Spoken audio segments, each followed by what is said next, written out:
jërëjëf président Khalifa Ababacar Sall di nuyu encore une fois journalistes yi fi toog yëpp et comme le président l'a dit tout à l'heure di nuyu di rendre hommage à Pape Alé Niang, à sa famille, à son épouse di ko mastawu ci li nga xam ni moo tegu ci kawam di sant aussi ci bi ko yàlla ubbilee bunt yi mu génn yàlla moo ko ubbil bunt yi parce que du volonté président Macky Sall bu doon volonté am fa lay des mais mobilisation bi ngeen def askan wi def ko loolu mooy li nga xam ni moo ko génne di wax nag ni dina dellu si ci li mu nekk di def parce que gis nga réew mi dañ ko bokk réew mi dañ ko moom te réew mi dafa exister avant le président Macky Sall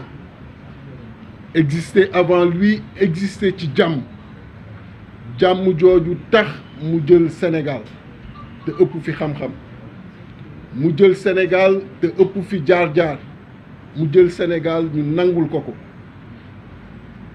loolu nag buy nit am ay mbokk dafa baax ñu koy fàttali ni allah kulli ali day dem keneen day ñëw toog parce que noonu la àdduna bindoo même nit noonu la ko yàlla bindee bis day ñëw at bi nga war a am nga am ko loolu la yàlla sàkkoon nga génn keneen dem déjà boo jëlee l'univers ci boppam nga xam ni yenn scientifique yi wax nañu le soleil biñ ko nattee durée de vie am 10 milliards d'années la et que def na 5 milliards 5 autres milliards moo ñu dese te le soleil c'est une étoile et dans l'univers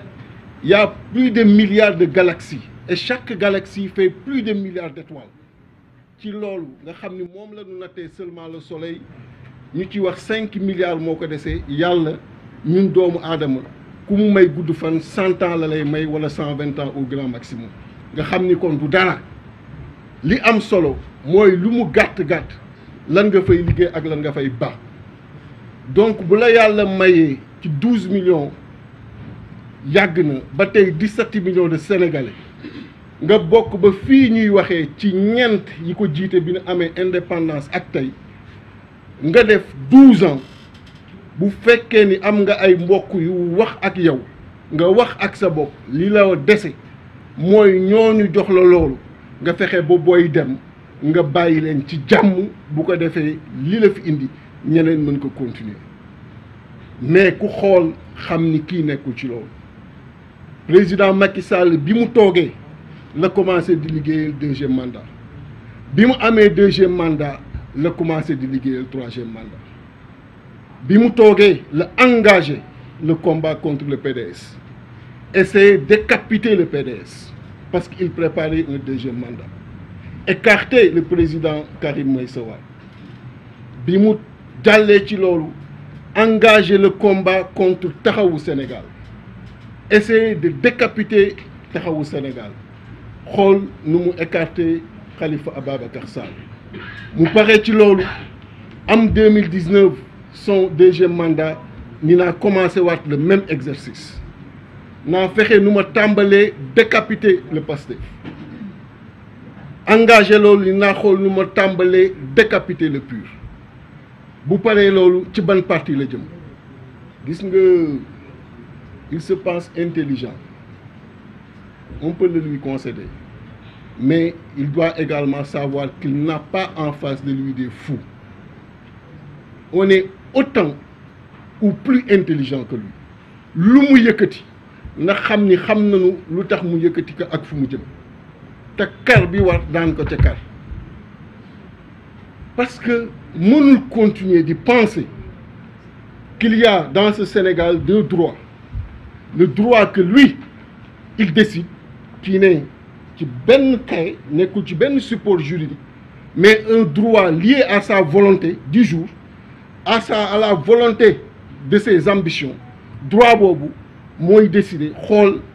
kan la koy appliquer nu mu koy appliquer nan la ciy sanctionner positivement nan la ciy sanctionner négativement et un autre droit qui est là pour tous les autres Sénégalais parce que boo xoolee noonu lay demee pourquoi ma wax loolu mais aujourd'hui au moment où je vous parle il a arrêté 2 députés qui sont en session 2 députés yi nga xam ni tey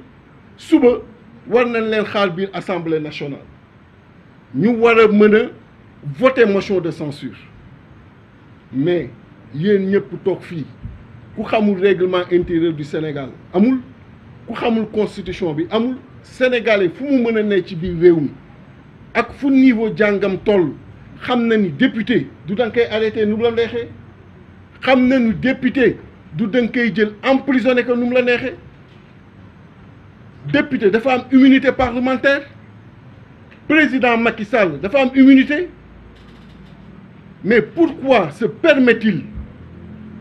de prendre 2 députés yi nga xam ni dañoo dem répondre à la DIC par respect à ce corps parce qu'ils n'ont pas reçu, je le rappelle encore une fois, de convocation mais parce que ce sont des honorables dès lors qu'ils ont senti qu'il y a un mandat d'amener avec leurs responsables en responsable ils sont partis répondre à la DIC